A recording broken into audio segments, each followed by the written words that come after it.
जो नगरोटा में एक्सपेक्टेड था हमें कि वहाँ जीत किसकी होनी है। रही बडगाम की बात, उमर साहब ने बड़ी डिटेल में सारी बातें कही हैं और नेशनल कॉन्फ्रेंस की वर्किंग कमेटी बैठेगी। हमारे कायद और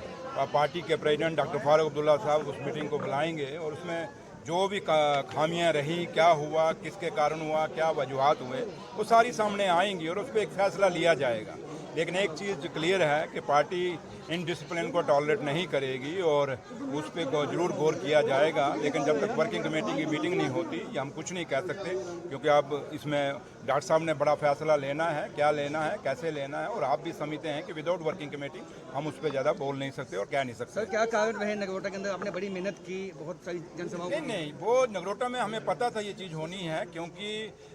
नगरोटा में एक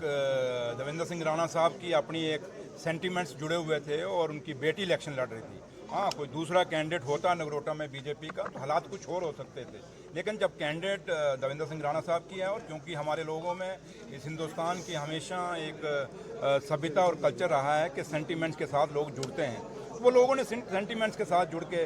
वोट डाले हैं, तो इसलिए ये एक्सपेक्ट नगरोटा में हम इतना कोई एक्सपेक्ट नहीं कर रहे थे। लेकिन फिर भी है कि हम नगरोटा में ये नहीं कि हम नगरोटा का ऐसे ही छोड़ देंगे। नगरोटा के ऊपर भी मंथन होगा, नगरोटा के ऊपर भी बातचीत होगी और जो भी होगा, अब जब वर्किंग कमेटी बैठेगी सारी चीज़ों नगरोटा और बडगाम दोनों पे डिस्कशन होगी और जो भी नतीजा होगा वो आपके सामने आ जाएगा, जो हमारे ऑफिशियल स्पोक्समैन है वो दे देंगे। हरदेव सिंह जी ने कहा है कि नेशनल कॉन्फ्रेंस ने अपना कैंडिडेट खड़ा करके बीजेपी की मदद की है,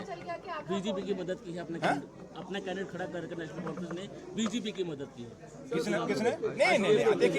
देखिए वो क्या कहते हैं क्या नहीं कहते, आप खुद जानते हैं कि जब इलेक्शन होता है, अगर हम पार्टी में कैंडिडेट ना देते, अगर पार्टी, क्योंकि हमने कांग्रेस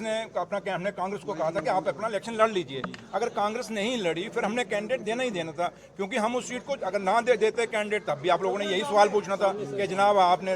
उसको दिव्यांगी को मदद करने के लिए लड़ रहे हैं। अगर आज हमने खड़ा किया तो आप कुछ और बात पूछ रहे हैं, इसलिए बातें हम आप लोगों के, आप दोनों साइड हो जाते हो ना, हेड एंड टेल दोनों हो जाती हैं, तो इसलिए एक साइड ही रहें। एक साइड यही है कि हमने इलेक्शन लड़ा और इसलिए लड़ा कि लोगों को ये ना लगे कि नेशनल कॉन्फ्रेंस यहाँ से केक वाक दे रही है किसी को। हमने केक वाक देने की कोशिश नहीं की, हमारे कैंडिडेट में अच्छा वोट लिया है, हरदेव सिंह साहब ने भी अच्छा वोट लिया। कांग्रेस ने अच्छा काम नहीं किया, कांग्रेस। अब मैंने कहा ना, ये चीज़ें मंथन की हैं, ये चीज़ें वर्किंग कमेटी में डिस्कस किसने क्या किया किसने नहीं किया, लेकिन ये चीज़ें अब आज मैं कहूँ आज ही रिजल्ट आया और मैं बड़ा जल्दी इस पर रिएक्ट करूँ और अच्छा नहीं लगता, और क्योंकि मैं एक जिम्मेवार पोस्ट पे हूँ और पार्टी का ये कोई मैं इंडिपेंडेंट हूँ तो मैं अभी बोल दूँ, जैसे हरदेव सिंह की आप बात कर रहे हैं, वो एक मिनट जब भी बोले उनको कौन है, बट मेरे पीछे वो बड़ी तंजीम है और मेरे लीडर और कायदेसानी डॉक्टर फारूक अब्दुल्ला पार्टी के प्रेसिडेंट हैं, उमर साहब चीफ मिनिस्टर हैं, और पूरी वर्किंग कमेटी बैठ के जो फैसला लेगी, जो बात कहेगी वही